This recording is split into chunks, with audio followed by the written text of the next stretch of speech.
Barnacle is still with us. Oh, God. Oh, man. I'd like to be at Central Park by now. Seriously. Yeah, what do you're missing the morning walks. Noontime walks at best. Are they bad? Really? Yeah. Okay. Lunchtime crowd. You guys, Okay. I don't need too many details. now we straighten up. Okay. Oh, serious. Joining the table, former governor of Minnesota and Republican candidate for president, Tim Pawlenty. Very good to have you back. On my behalf. Oh, well, they've been kind of off the rails this morning, so trust me.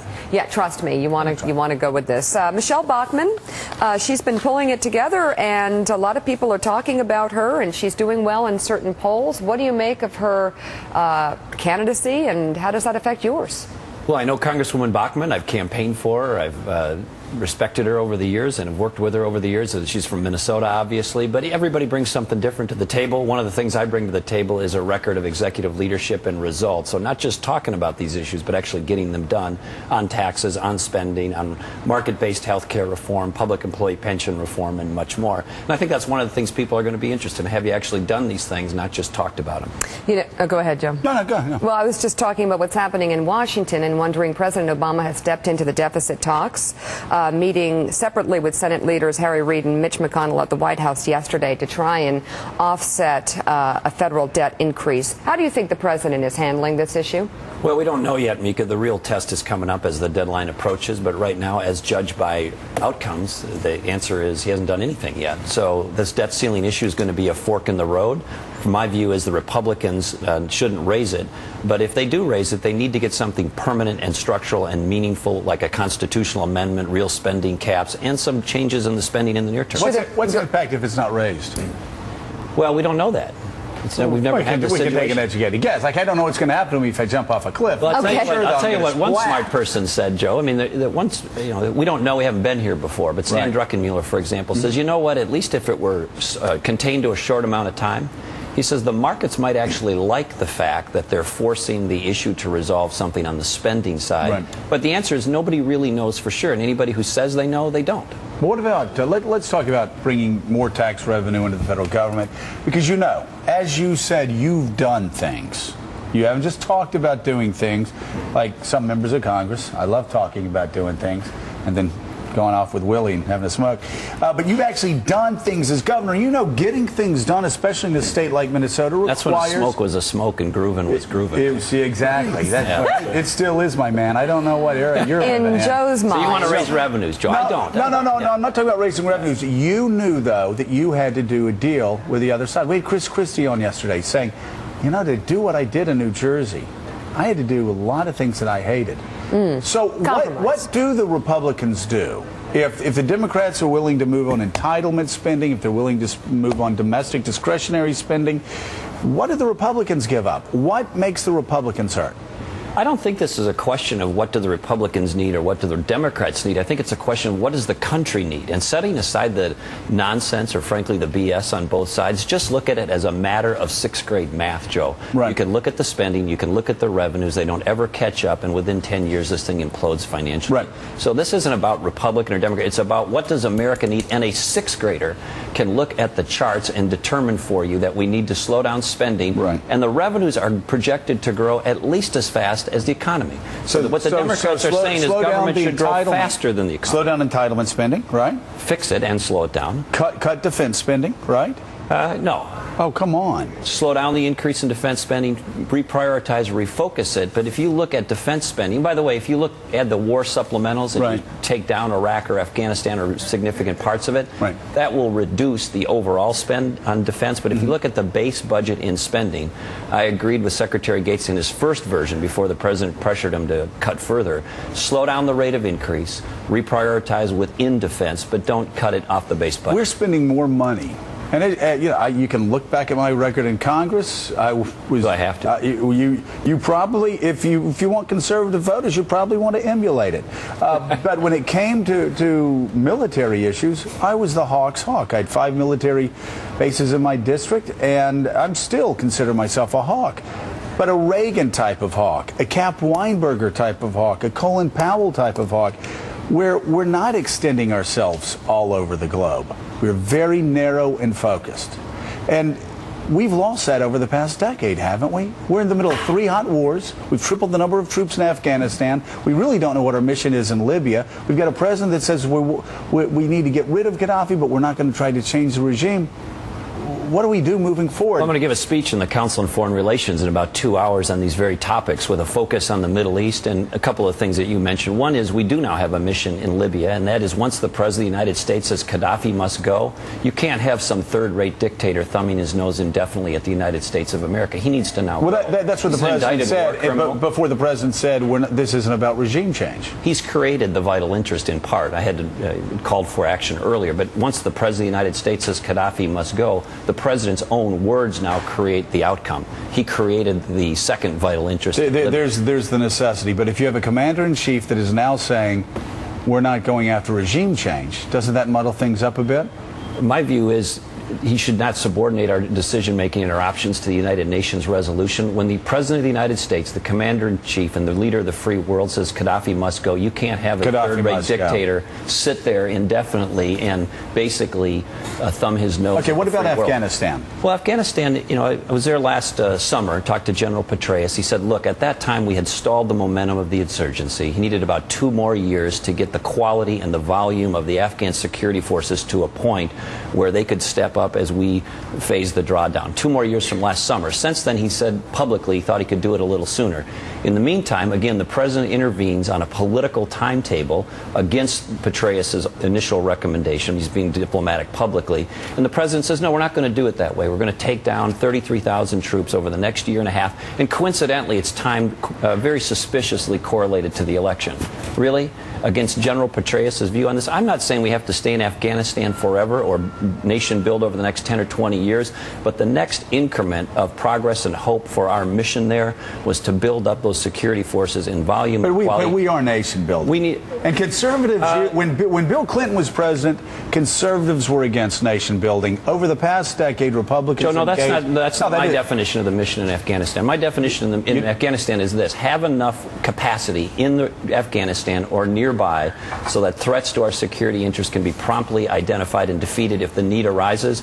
And in the intermediate term, that means and only means building up the Afghan security forces so they can draw up as we draw down. That, to do it properly, was going to take more than another 6 or 12 months. I'll pass the President cut it short. The problem on a political is, though, agenda. We don't have Thomas Jefferson running Afghanistan. We have Karzai. That's right. And his drug addict brother.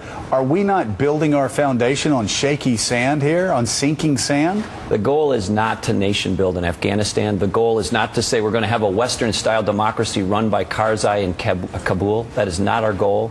The goal is to have, like I said, enough capacity in or near Afghanistan to promptly identify and defeat threats as they arise. And we're not quite there yet. Petraeus asked for a little more time. The most respected, most informed, most knowledgeable, most successful leader on these issues, and the President cut him short.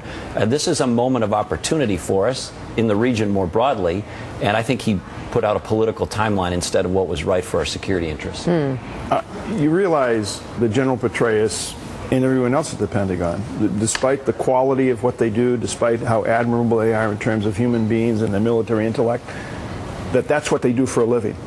Generals always want more troops. What if General Petraeus is wrong? Was Admiral Mullen wrong too? Admiral Mullen was kind of wrong at the beginning. Yeah.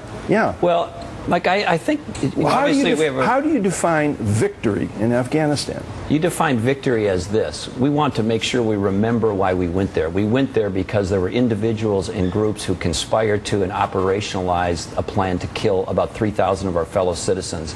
And they would have killed not 3,000, but 30,000 or 300,000 or 3 million or 30 million if they had the capacity to do it. And as soon as they do, they'll try.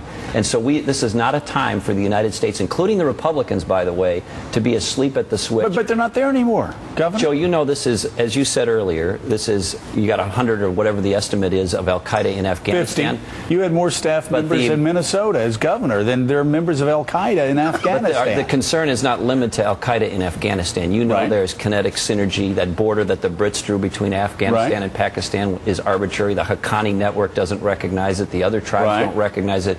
There's a So you're another person that comes here saying we need to be in Afghanistan because of Pakistan. We need to be in Afghanistan because of the threats that elements in Pakistan pose to Afghanistan and our security interests more broadly. Do we need 100,000 troops in Afghanistan because we're concerned about Pakistan?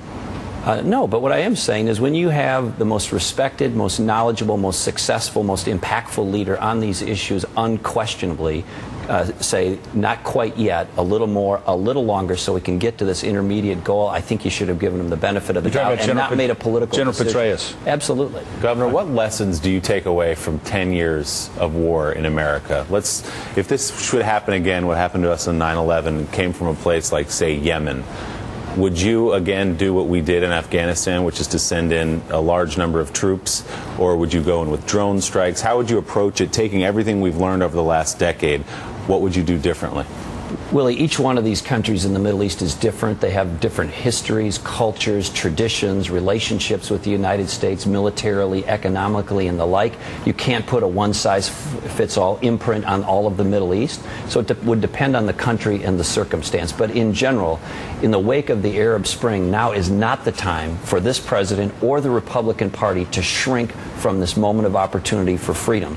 That doesn't mean we invade every country, but look what Reagan did in Angola. Look what Reagan did in Poland. Look what Reagan did in Afghanistan Part 1. Short of invading, there are lots of options to support, to fund, to supply elements within those countries that yearn for freedom, want to move towards democracy and our values, and we should help them. But did you think Afghanistan taught us that sending 100,000 troops into a country like that does not solve the problem that created the terrorist attack? I mean, don't confuse what happened subsequent to the invasion with the rationale for the invasion. The invasion in Afghanistan was 100% justified. People, no question about it. We all agree with that, right? Yeah, so let's start there. And then 10 years later. Nobody who reads or understands Afghan history, and I've been there 3 times and I've been all over the country, including by air and on the ground, nobody who looks at Afghanistan history is going to conclude that it's likely any time in our lifetime or beyond that they're going to have a Western-style democracy run out of Kabul, particularly by a flawed leader like Karzai. That's not our mission there. We're not going to spend a decade nation building there, but what we do need to do is make sure we have enough capacity there or in the region, so if somebody wants to operationalize another plan to kill tens of thousands or more of our people, and they'll try, then we better have the ability to identify it and put it down promptly. Because if we're sitting here a year from now and somebody has a weapon and they put it into New York or Chicago or Miami, you're going to say, gosh, why didn't we do something about it? I guess and this stuff happens quickly. I guess my question is, there are people who want to do that in Yemen right now. There are people in Somalia who want to do that to the United States. Do we have enough troops surrounding those countries to react? Well, let's take Yemen just as an example. We have a lot of alignment of interest with some other players in the region. We don't have to do it all. Saudi Arabia is very interested in what happens in Yemen. The general in Yemen, who is the main rebel who left the military, is saying, even if the rebels take over, we can work with you. So don't presuppose that Yemen necessarily involves a U.S. military intervention. All of this comes at a tremendous cost in lives, first of all, American treasure, secondly. To pay for this, do you think we at some point have to widen the revenue stream here in this country, tax increase, to pay for this? The war supplemental in both Iraq and Afghanistan at its recent peak is about $150 billion a year. And if the glide path down on funding Iraq stays on its current course, it's going to be approaching zero or nominal by the end of this year, unless we stay a little bit longer. So that's going to help a great deal. And we can phase down in Afghanistan. That's what Lyndon Johnson said in 1967, guns and butter. I'm not here to say don't ever draw down in Afghanistan. I'm just saying we have one increment of progress in the intermediate term that the general had identified, and we should have accomplished it before putting the political calendar in front of it. Let's move to the campaign. Politics is a funny thing, isn't it? I think so, Joe. It is. How's your family handling the presidential campaign? I mean, it's. I remember something Cokie Roberts once said. You get governors, senators, all these people have been in politics. They think they've seen it all, and then they run for president, and it's just like nothing anybody could be prepared for.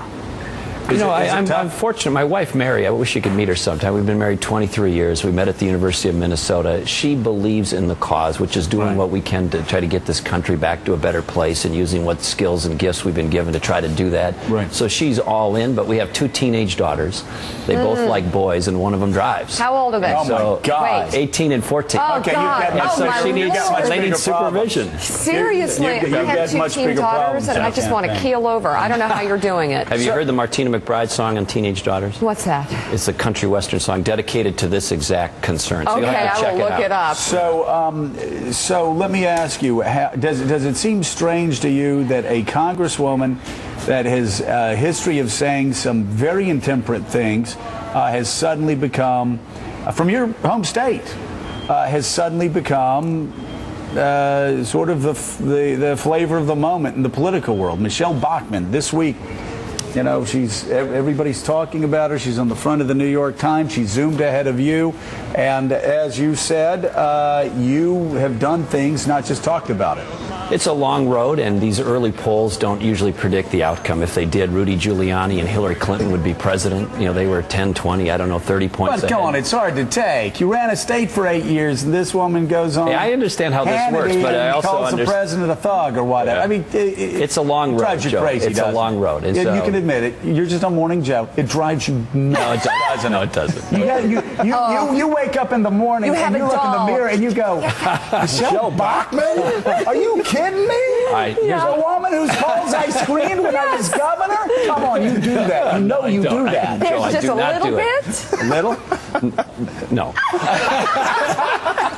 Okay, but your wife does. Here's- cute. Can I call give you your one wife piece of and- insight from and- Jay Leno that explains this whole thing? Okay.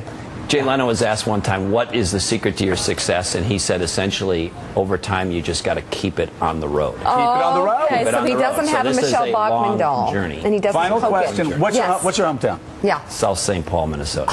Great place. Are there any serial killers that you from your identify hometown? with, that you want to bring, kind of bring into the concept Any of your serial campaign? killers? Well, it was at the all? when I was growing up there, it was a big meatpacking town. Yeah. And there was Oh. a lot of killers, but it was they were killing cows and pigs and sheep. Right. That's and okay. Processing a lot of bologna. Brunchwager. Mike, you had Brunchwager, I bet, didn't you? Oscar Mayer. Yeah. Absolutely. Yeah. Okay. Poor man's pate. Yeah.